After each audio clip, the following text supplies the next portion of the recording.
গুমের অভিযোগে সাবেক প্রধানমন্ত্রী শেখ হাসিনা সহ ১১ জনের বিরুদ্ধে আন্তর্জাতিক অপরাধ ট্রাইব্যুনালে গ্রেফতারি পরোয়ানা জারি হয়েছে এবং এই বিষয়ে কিছুক্ষণ আগেই কথা বলছিলেন চিফ প্রসিকিউটর তাজুল ইসলাম। দর্শক, এই বিষয়ে আরও তথ্য জানাতে আমাদের সাথে যুক্ত হবেন আমাদের সহকর্মী সৈকত সাদিক। সৈকত, আমরা দর্শকদের যেমনটি বলছিলাম যে চিফ প্রসিকিউটর কিছুক্ষণ আগেই কথা বলছিলেন সাংবাদিকদের সাথে, তার বক্তব্যের মাধ্যমে আসলে আপনারা কি কি তথ্য জানতে পারলেন আর কোন কোন বিষয়ের অথবা অভিযোগগুলো তুলে ধরা হয়েছে জানাবেন। লাবণী, আন্তর্জাতিক অপরাধ ট্রাইব্যুনালে জুলাই আগস্টের গণহত্যার বিচার কিন্তু এর মধ্যে শুরু হয়েছে। বেশ কয়েকটি মামলাও দায়ের হয়েছে। পতিত আওয়ামী লীগ সরকারের যে সাবেক প্রধানমন্ত্রী শেখ হাসিনা, যিনি ভারতে আছেন, তার বিরুদ্ধে মামলা চলছে। আইন শৃঙ্খলা বাহিনীর সদস্য, তার মন্ত্রী, এমপি, উপদেষ্টার বিরুদ্ধে মামলা চলছে। কিন্তু এর বাইরেও আজকে যে বিষয়টি নিয়ে শুনানি হলো, গুরুত্বপূর্ণ একটি বিষয়।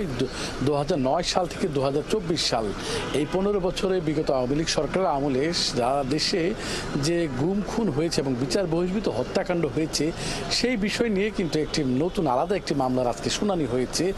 এর আগে যে এই সরকার 5ই আগস্টের পর যে অন্তর্বর্তীকালীন সরকার এসেছেন, তারা কিন্তু বেশ কিছু সংস্কার কমিশন করেছেন। তখন একটি গুম কমিশন, যারা সারা বাংলাদেশে কি পরিমাণ গুম হয়েছিল সেই বিষয় নিয়ে একটা সুনির্দিষ্ট রিপোর্ট কিন্তু তারা প্রধান উপদেষ্টার বরাবর জমা দিয়েছিলেন। সেই অভিযোগ, সেই রিপোর্টটিও কিন্তু এই আন্তর্জাতিক অপরাধ ট্রাইব্যুনালের চিফ প্রসিকিউটর বা প্রসিকিউশন শাখা তারা আমলে নিয়েছিলেন এবং ট্রাইব্যুনালে জমা দিয়েছিলেন। এর বাইরে যে সব পরিবার গুম হয়েছিলেন, তারা একটি সংগঠন বানিয়েছেন যে মায়ের ডাক। সেই সংগঠনের সমন্বয়ক সানজিদা ইসলাম তুলি সহ যেসব পরিবারের সদস্য গুম হয়েছিলেন, তারাও কিন্তু আজকে আন্তর্জাতিক অপরাধ ট্রাইব্যুনালে এসেছিলেন এবং তারা শুনানিতে অংশ নিয়েছিলেন।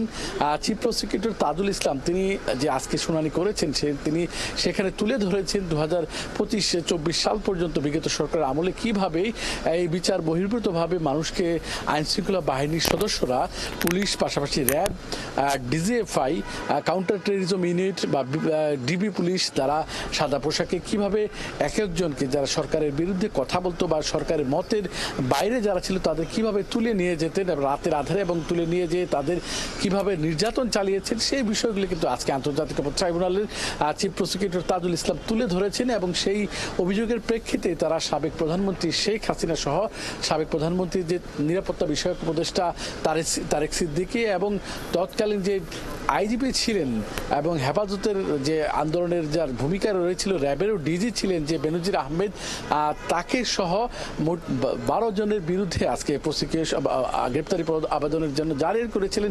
যদিও 11 জন বলা হচ্ছে, এই জন্য তাদের মধ্যে একজন জিয়াউল হাসান, তিনি অন্য মামলায় এর মধ্যে ট্রাইব্যুনালে গ্রেপ্তার আছেন এবং গ্রেপ্তারের পর তার বিরুদ্ধে ওয়ারেন্ট ইস্যু হয়েছে, তিনি এখন কারাগারে আছেন। এর বাইরে যে 11 জনের বিরুদ্ধে গ্রেপ্তারি পরোয়ানা জারি হয়েছে এবং তাদের ব্যাপারে আগামী 12ই ফেব্রুয়ারি একটা তদন্ত প্রতিবেদন দেওয়ার কথা বলা হয়েছে এবং তাদের যদি গ্রেপ্তার করা যায় কাকে, তাকেও আদালতে হাজির করতে বলা হয়েছে।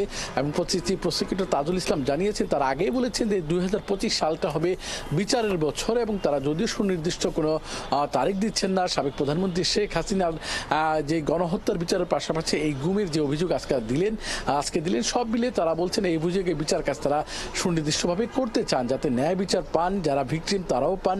এর পাশাপাশি যারা আজকে এসেছিলেন তারাও তাদের অনুভূতি ব্যক্ত করেছেন। সানজিদা ইসলাম তুলি বলেছেন যে এই সরকার আমলের পরে কিন্তু তারা ন্যায় বিচার একটা প্রত্যাশা করছেন, যে গুমের শিকার হয়েছিলেন তারা আশা করছেন এই ট্রাইব্যুনাল থেকে তারা বিচার পাবেন। সব মিলিয়ে আজকে এই হচ্ছে প্রসিকিউশনের আজকের এই মামলা শুনানি এবং যেহেতু আগামী 12 তারিখে দিন ধার্য করা হয়েছে, এর পাশাপাশি আরেকটি জিনিস আপনাদেরকে জানিয়ে রাখি যে আগামীকাল মঙ্গলবার এই ট্রাইব্যুনালের যে মূল ভবন সংস্কার হয়েছে, এখানে কিন্তু আগামীকাল থেকে বিচার কাজ শুরু হতে যাচ্ছে। আজকেও কিন্তু অস্থায়ী আজলসে বিচারপতি গোলাম মুর্তুজা মজুমদার নেতৃত্বাধীন ট্রাইব্যুনালের 2 সদস্য আজকে হাজির ছিলেন। 3 সদস্যের মধ্যে 2 সদস্য হাজির ছিলেন। আগামীকাল থেকে আমরা আশা করতে পারি ট্রাইব্যুনালের যে মূল ভবন সেখানে বিচার কাজ শুরু হবে। লাবণী, আজকে এই হচ্ছে ট্রাইব্যুনালে এই গুম হওয়া মামলার শুনানির সর্বশেষ পরিস্থিতি। সৈকত, ধন্যবাদ আপনাকে আমাদের সাথে যুক্ত থাকার জন্য।